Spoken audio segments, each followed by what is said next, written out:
राधे राधे। आज हम एक MCQ टाइप क्वेश्चन करेंगे जो कि बहुत इंपॉर्टेंट है, ठीक है।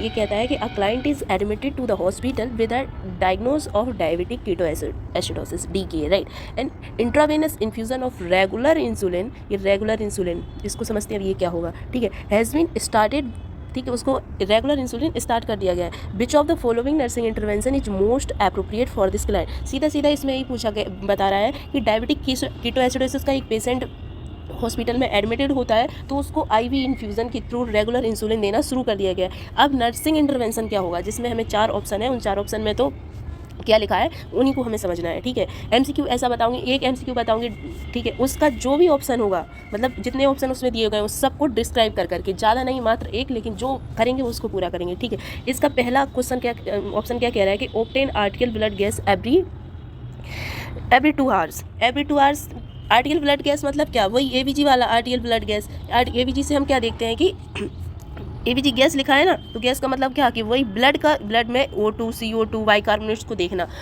और एवरी 2 आवर्स में देखना। एवरी 2 आवर्स में तो नहीं देखेंगे, ये डिपेंड करेगा as per the doctor prescription, right. ये तो हमारा कैंसल कि DKA के पेशेंट में हम एवरी 2 आवर्स में ABG नहीं करेंगे, ठीक है।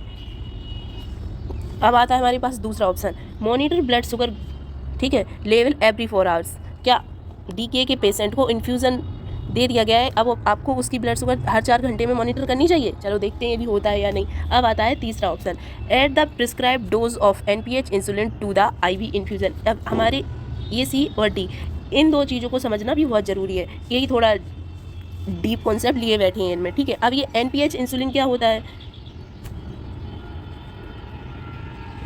NPH इंसुलिन है कि न्यूट्रल प्रोटामाइन हाइड्रोन, ठीक है। लेकिन इसके फुल फॉर्म को छोड़ो, एक काम क्या करता है वो देखते हैं। एक स्लो एक्टिंग इंसुलिन है, ठीक है। ये एक स्लो एक्शन इंसुलिन है, ठीक है। जब कोई काम स्लो करेगा तो जाहिर सी बात है कि वो देर में काम कर पाएगा। NPH इंसुलिन का यही मतलब है कि ये स्लो काम करता है और लॉन्ग टर्म तक असर रखता है, ठीक है। अब लेकिन इंसुलिन देने का, इस NPH इंसुलिन देने के बाद कि कैसे काम करता है, स्टार्टिंग के 1-2 घंटे तो ये स्लो काम करेगा, इसकी पीक आएगी 4 से 8 घंटे में इसकी पीक आ जाएगी इस NPH इंसुलिन की, ठीक है। NPH इंसुलिन का मतलब वही था ना कि ये स्लो काम करेगा मगर ज़्यादा देर तक असर रहेगा। तो NPH इंसुलिन देने के बाद हमें 4 से 8 घंटे ज़्यादा ऑब्जर्व करना पड़ेगा पेशेंट को। क्यों करना पड़ेगा, क्योंकि हमने DKA में क्या होता है कि शुगर बढ़ी हुई रहती है। अब हमने जब शुगर कम करने वाली दवाई दे दी है तो फिर जब शुगर कम करने वाली दवाई दी है तो हो सकता है शुगर ज़्यादा कम हो जाए।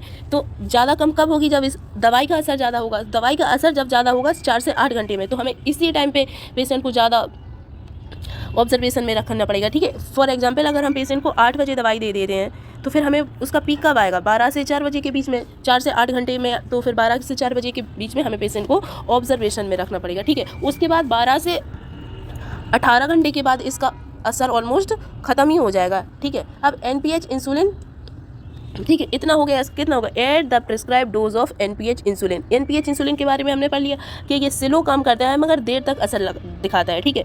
टू द IV इन्फ्यूज़न का क्या सीन है, ठीक है। देखो एक मस्त समझते हैं विदाउट थ्योरी के, बहुत अच्छे तरीके से समझते हैं कैसे। NPH इंसुलिन का मतलब क्या था कि स्लो काम करना और देर तक असर दिखाना, ठीक है। लेकिन इधर IV इन्फ्यूज़न लिखा है। IV इन्फ्यूज़न का तो मतलब होता है कि रैपिडली एक्शन ले लेना, जल्दी असर दिखाना। अब स्लो असर दिखाने वाली चीज़ को हम जल्दी असर दिखाने वाली चीज़ में तो नहीं दे सकते ना, तो ये तो आंसर वैसे भी गलत हो जाएगा कि NPH को हम IV इन्फ्यूज़न के थ्रू नहीं दे सकते हैं, ठीक है। इतना हो गया।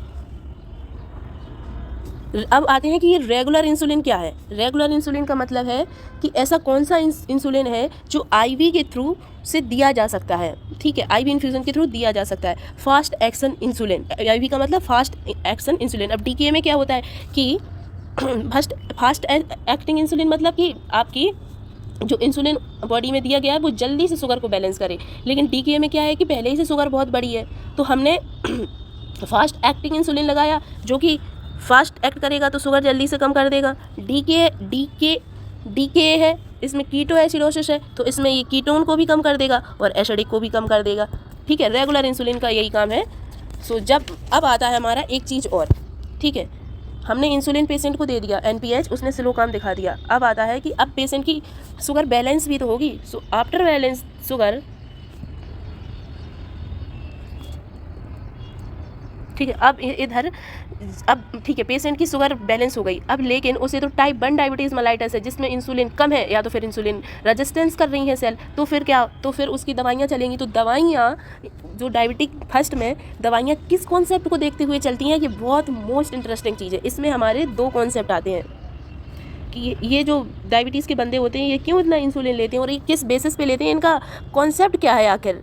ये तो सोचने में मज़ा ही आ रहा है ना कि क्या है। ठीक है, चलो इसको देखते हैं। सो जब डायबिटीज़ फर्स्ट मेलाइटिस में रेगुलर इंसुलिन को प्लान कैसे किया जाता है, इसका यही एक मतलब है। ठीक है, सो बेसल का मतलब है कि बिना खाना खाए भी शुगर कंट्रोल रहेगी। अब जब डायबिटीज़ फर्स्ट का पेशेंट है तो फिर उसको तो शुगर बढ़ी ही रहेगी। क्यों बढ़ी रहेगी? बिना खाना खाए भी शुगर कंट्रोल क्यों करनी पड़ रही है? कभी ये तो ख्याल आया होगा ना कि भैया मैंने खाना खा लिया तभी शुगर बढ़ेगी। लेकिन इधर ये कह रहे हैं कि बिना खाना खाए भी आपकी शुगर को कंट्रोल करना पड़ रहा है, तो मतलब शुगर बढ़ रही है। क्यों बढ़ रही है? तो फिर क्योंकि बॉडी को चाहिए 24/2 एनर्जी। ठीक है, कि DKA में डायबिटिक कीटोएसिडोसिस में क्या है, या फिर डायबिटीज़ फर्स्ट में क्या है कि इंसुलिन काम नहीं कर रहा है या इंसुलिन कम है, तो फिर बॉडी को तो एनर्जी चाहिए। तो फिर बॉडी अपनी लीवर में जो स्टोर्ड ग्लाइकोजन है उससे एनर्जी बना लेगी। ठीक है, एनर्जी नॉर्मल कंडीशन है कि लीवर एनर्जी बना लेगा ग्लाइकोजन स्टोरेज से नया ग्लूकोज बना लेगा। लेकिन बंदे को डायबिटिक कीटोएसिडोसिस है या फिर डायबिटीज़ फर्स्ट है जिसमें उसका इंसुलिन कम है या तो फिर इंसुलिन रेजिस्टेंस हो रहा है। तो फिर इंसुलिन का काम क्या है कि लीवर को बोलना कि अब तुम शुगर मत बनाओ। ठीक है, लेकिन इंसुलिन काम नहीं कर रहा है, तो फिर लीवर अपनी मर्जी का इंसुलिन ग्लूकोज बनाता ही जा रहा है। तो फिर शुगर बढ़ रही है ना, फास्टिंग शुगर फिर भी बढ़ रही है क्योंकि इंसुलिन काम नहीं कर रहा है। इंसुलिन का काम था कि लीवर को मना करना कि अब शुगर मत बनाओ। ठीक है, तो अब इंसुलिन ख़राब है, शुगर फिर भी बढ़ रही है, तो हम NPH इंसुलिन देंगे जो कि हमारा इधर लिख रखा था।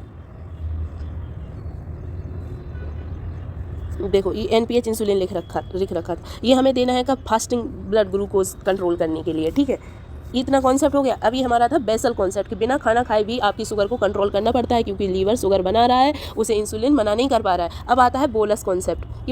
ये इंसुलिन के नाम नहीं है, एक्चुअली दवाई देने का एक एस्पेक्ट है, एक प्लान है कि किस नज़रिए को देखते हुए हमें दवाइयाँ प्लान करनी है। बोलस कॉन्सेप्ट कौन सा है? बोलस कॉन्सेप्ट है कि खाना खाने के बाद आफ्टर मील शुगर को कंट्रोल करना है। ठीक है, आफ्टर मील कैसे? जैसे आपने खाना खाया तो शुगर जल्दी से स्पाइक करेगी, पीक पे जाएगी, तो फिर भी तो हमें इंसुलिन देना पड़ेगा ना। तो फिर खाने के साथ देंगे या तो फिर खाने से पहले देंगे। ठीक है, लीवर अनकंट्रोल्ड शुगर ना बना पाए। ठीक है, अब हमारा ए वाला ऑप्शन कंप्लीट है। अब हमारा ऑप्शन आता है ensure glucagon is rarely available. D option कह रहा है कि ये इंश्योर करें कि ग्लूकागोन हमारे पास आसानी से अवेलेबल होना चाहिए। इसका मतलब क्या है कि ग्लूकागोन को अवेलेबल कराने से क्यों इन्हें ऑप्शन दे रखा है कि आप DKA में IV इन्फ्यूज़न दो, लेकिन आपके पास ऑप्शन है कि क्या आप ये कर सकते हैं। तो चलिए देखते हैं इसको कर सकते हैं नहीं। ग्लूकागोन क्या है? ये तो एक हार्मोन है ना जो कि ब्लड में ग्लूकोज का लेवल बढ़ाता है। कैसे बढ़ाता है? लीवर से लीवर ग्लूकोजन को ब्लड में पहुँचा देता है, तो फिर हमारी ब्लड में ग्लूकोज सही हो जाती है। ठीक है, कब यूज़ करते हैं ग्लूकागोन का? जब सीवियर हाइपोग्लाइसीमिया हो जाता है, जब पेशेंट बेहोशी हो गया, इतनी कम ग्लूकोज हो गई कि बंदा बेहोशी हो गया, तब ग्लूकागोन दिया जाता है। ठीक है, तो अब ये ऑप्शन गलत क्यों है? क्योंकि DKA में तो पहले से ही शुगर ज़्यादा है और ग्लूकागोन का काम है कि शुगर को ज़्यादा करना। तो भाई ज़्यादा में और ज़्यादा करके क्या करेंगे हम, है ना? तो वही है। तो फिर इसका समरी समझ लेते हैं एक बार कि एक DKA का पेशेंट आया था जिसे IV इन्फ्यूज़न के थ्रू रेगुलर इंसुलिन जो कि रैपिड एक्शन के लिए चाहिए थी हमें। ठीक है, DKA तो इमरजेंसी वाली कंडीशन है, तो इसमें रेगुलर इंसुलिन का मतलब होता है कि जो IV से दी जा सके। इसको ये चढ़ा दी गई है। अब आपको क्या करना है? AVG लोगे हर 2 घंटे में, as per the doctor description लेंगे ये। ठीक है, मॉनिटर करोगे ब्लड ग्लूकोज लेवल हर 4 घंटे में। एक्चुअली यही ऑप्शन हमारा V सही है, ऑप्शन नंबर V सही है। और NPH क्या था हमारा? NPH था कि बिना खाना खाए शुगर को कंट्रोल करना, IV से नहीं देना। NPH तो हम सब क्यूटीनेस देते हैं जो कि हम रेगुलर बेस में जो इंसुलिन लेते हैं जिनको टाइप फर्स्ट डायबिटीज़ मेलाइटस होता है। सो उनका जो वो एक नस के थ्रू नहीं, वो मसल सब क्यूटीनेस स्किन के नीचे वाली फैटी लेयर में, ठीक है, वो वहाँ इंसुलिन लेते हैं। इनका रेस ग्लूकागोन इज़ रेयरली अवेलेबल। ये श्योर करें कि आपके पास ग्लूकागोन आसानी से अवेलेबल होना चाहिए। ये तो ऑप्शन सरेआम गलत है क्योंकि ग्लूकागोन भी ग्लूकोज को बढ़ाता है और DKA भी में ग्लूकोज बढ़ा रहता है। तो हमारा option number B is correct. Thank you for watching, bye bye.